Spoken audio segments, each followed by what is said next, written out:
ಶ್ರೀಮಾತ್ರೇ ನಮಃ. ಮೊನ್ನೆ ದಿವಸ ನಾನು ಸಾವಿತ್ರಿ ದೇವಿಯ ಪೂಜೆಯ ಬಗ್ಗೆ ಹೇಳುತ್ತಾ, ಸಾವಿತ್ರಿ ದೇವಿಯನ್ನು ಸ್ತ್ರೀ ಪುರುಷರು ಇಬ್ಬರೂ ಆಶ್ರಯಿಸಬಹುದು, ಆಕೆಯನ್ನು ಪೂಜಿಸಬಹುದು.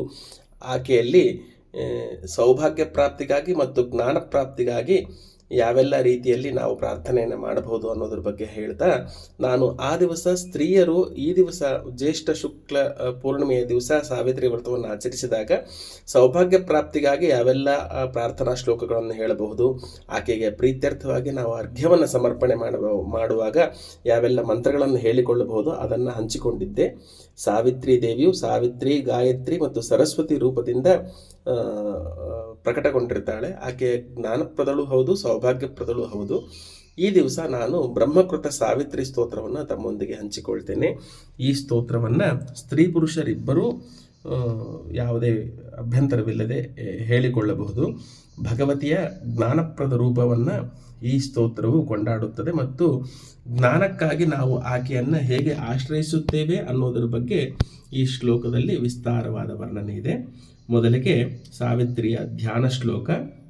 ಓಂ ಧ್ಯಾಯೇತ್ ಸದಾ ಸಾವಿತ್ರಿಂ ಮಂದಹಾಸಾಂ ತ್ರಿಲೋಚನಾಂ ಶ್ವೇತವಸ್ತ್ರ ಪರಿಧಾನಾಂ ಹಂಸವಾಹನ ಸಂಚಿತಾಂ ಬ್ರಹ್ಮಾಣಿ ಬ್ರಹ್ಮರೂಪಾ ಚ ಬ್ರಹ್ಮಲೋಕ ನಿವಾಸಿನಿ ಬ್ರಹ್ಮಜ್ಞಾನಪ್ರದಾ ದೇವಿ ಸಾವಿತ್ರಿ ಪ್ರಣತೋಸ್ಮ್ಯಹಂ ಸರ್ವವೇದಮಯೀ ದೇವಿ ಸರ್ವಮಂತ್ರಸ್ವರೂಪಿಣಿ ಸರ್ವಜ್ಞಾನಪ್ರದಾ ಮಾತಾ ಸಾವಿತ್ರಿ ಪ್ರಣಮಾಮ್ಯಹಂ. ಈ ರೀತಿ ಸಾವಿತ್ರಿಯ ಧ್ಯಾನವನ್ನು ಮನಸ್ಸಿನಲ್ಲಿ ಮಾಡಿಕೊಂಡು, ಶ್ವೇತವಸ್ತ್ರ ಪರಿಧಾನವನ್ನು ಧರಿಸಿಕೊಂಡು ಹಂಸವಾಹನಳಾಗಿ ನಿಂತಹ ಜ್ಞಾನಪ್ರದಳಾದ ಸಾವಿತ್ರಿಯನ್ನು ಮನಸ್ಸಿನಲ್ಲಿ ಚಿಂತಿಸಿ ನಂತರ ಈ ಶ್ಲೋಕವನ್ನು ಹೇಳಿಕೊಳ್ಳಬಹುದು.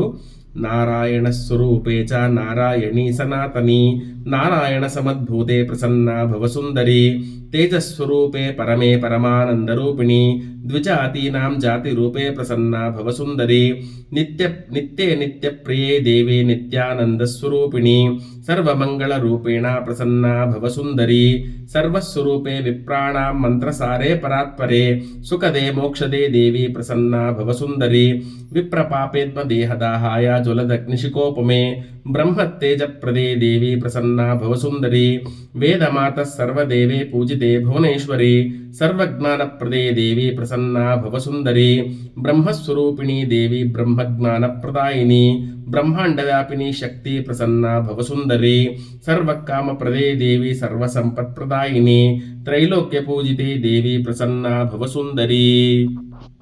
ಈ ರೀತಿಯಾದಂಥ ಸಾವಿತ್ರಿ ಸ್ತೋತ್ರವನ್ನು ನಾವು ಜ್ಞಾನ ಪ್ರಾಪ್ತಿಗಾಗಿ, ಸೌಭಾಗ್ಯ ಪ್ರಾಪ್ತಿಗಾಗಿ ನಿತ್ಯದಲ್ಲಿ ಅಥವಾ ಪೂರ್ಣಿಮೆಯ ದಿವಸ ಅಥವಾ ಯಾವತ್ತೂ ನಾವು ಜ್ಞಾನರೂಪಳಾದ ವಾಗ್ದೇವತೆಯ ಸಾವಿತ್ರಿ ರೂಪವನ್ನು ಉಪಾಸನೆ ಮಾಡಬೇಕು ಅಂತ ನಮ್ಮ ಮನಸ್ಸಿನಲ್ಲಿ ಇಚ್ಛೆ ಆಗುತ್ತದೆಯೋ ಆ ದಿವಸ ಈ ಸ್ತೋತ್ರವನ್ನು ಹೇಳಿಕೊಂಡು ಆಕೆಯ ಪರಮಾನುಗ್ರಹವನ್ನು ಬೇಡಬಹುದು.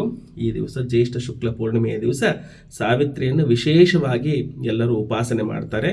ಅಂಥ ಪರಮಮಂಗಳವಾದ ದಿವಸ ನಾನು ಈ ಶ್ಲೋಕವನ್ನು ತಮ್ಮೊಂದಿಗೆ ಹಂಚಿಕೊಂಡಿದ್ದೇನೆ. ಆಸಕ್ತರೆಲ್ಲರೂ ಸಾವಿತ್ರಿ ದೇವಿಯ ಈ ಸ್ತೋತ್ರವನ್ನು ಪಾರಾಯಣ ಮಾಡಿ ಆಕೆಯ ಪರಮಾನುಗ್ರಹಕ್ಕೆ ಪಾತ್ರರಾಗೋಣ ಅಂತ ಹೇಳ್ತಾ ವಿರಮಿಸ್ತೇನೆ. ಶ್ರೀಮಾತ್ರೇ ನಮಃ.